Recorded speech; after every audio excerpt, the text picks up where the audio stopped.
atas nama rakyat. Saya kira Prabowo perlu ditegur keras. Nggak apa-apa, ini biar aja disiarkan. Perlu ditegur keras.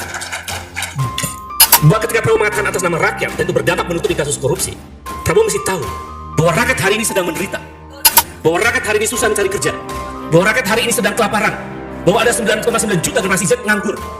Plato pernah membuat satu teori politik selain demokrasi, itu ada namanya di bukunya disebut dengan republik itu, ada namanya timokrasi.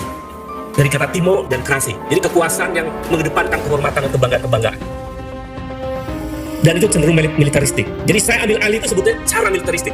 Saya ambil alih untuk apa? Menutupi kesalahan-kesalahan itu atas nama rakyat.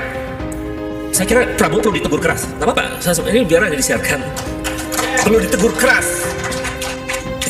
Bahwa ketika Prabowo mengatakan atas nama rakyat dan itu berdampak menutupi kasus korupsi, Prabowo mesti tahu bahwa rakyat hari ini sedang menderita, bahwa rakyat hari ini susah mencari kerja, bahwa rakyat hari ini sedang kelaparan, bahwa ada 9,9 juta generasi Z nganggur. Lalu atas nama rakyat siapa?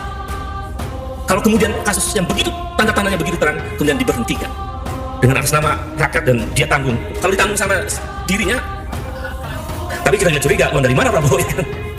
Uang dari mana? Itu nanggung utangnya, bunga utangnya, atau cuma yang kemarin kena tagihan jualan kuda atau jualan kudanya kan itu.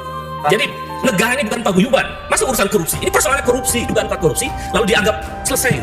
Nggak cukup dengan narasi itu bukan seorang leader menurut saya. Jadi Prabowo perlu ditegur keras, ya, dikritik keras karena ini salah. Nah, lalu dia disitu kan membangga-banggakan ya kan, kita mesti bangga sebagai bangsa yang punya kereta cepat gitu. Itu juga argumen parah. Kereta cepat Jakarta Bandung itu teknologi Cina. Apa yang mesti dibanggakan? Bukan milik.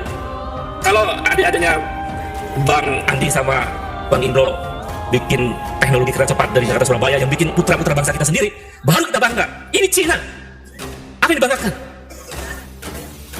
Jadi menurut saya salah. Nah, itu yang tadi saya sebut, Prabowo terjebak dalam timokrasi itu. Demi kebanggaan, tapi justru sebetulnya menyengsarakan rakyat. Betapa banyak proyek-proyek mercusuar pada akhirnya kita mengalami beban berat sebagai bangsa. Nah, jadi menurut saya tidak, hampir sangat minim harapan saya pada KPK, tetapi ternyata kita sudah masuk ke episode yang cukup kompleks dalam bernegara ini, tetapi upaya untuk mempengaruhi situasi yang seperti ini menurut saya harus terus dilakukan. Jadi kalau ada juga pola-pola demokrasi ya, jadi kekuatan massa apa yang akan menentukan seberapa besar perubahan akan terjadi di Indonesia, karena saking rusaknya. Kalau anti-demokrasi menyebutnya sebagai morbid symptom, situasi yang sangat sakit negara ini, tapi tak kunjung datang harapan untuk sembuh.